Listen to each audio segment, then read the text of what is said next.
আজ ছিল বৈশাখ মাসের শেষ সংক্রান্তি। প্রতিদিন সন্ধ্যাবেলা আমাদের হরিনামে দল বের করা হয় এই মাসটা গোটাটায়। তো আজকে শেষ বলে আজ মারা কাকিমারা সবাই মিলে একটু প্রসাদের আয়োজন করেছে।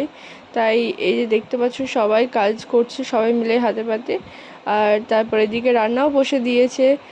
বিকেল বিকেল যেহেতু বৈশাখ মাস ঝড়মেঘের সময়, তারপরে একটা দিদি দেখছি আম মাখা করে নিয়ে আসলো, তো আমাদেরকে সবাইকেই দিল।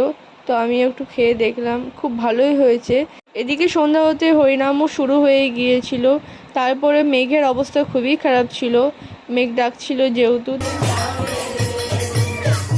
তারপরে নিয়ে নিলাম প্রসাদ। দিকে এসে দেখি এদিকে লাইন চলে গেছে, তো এদিকে খাবার প্রায় রেডি হয়েছে। তারপরে বাচ্চাদেরকে দিয়ে দেওয়া হলো, কারণ রাত হয়ে যাচ্ছে, ওরা বেশিক্ষণ জেগে থাকতে পারবে না। তার আর কি সবাইকে আস্তে আস্তে বসিয়ে দেওয়া হলো। তারপরে ফাইনালি কারেন্টটা চলে এসেছে। তো ভালো লাগলে like comment share and subscribe করে দিও। দেখা হচ্ছে নেক্সট কোনো ভিডিওতে। বাই।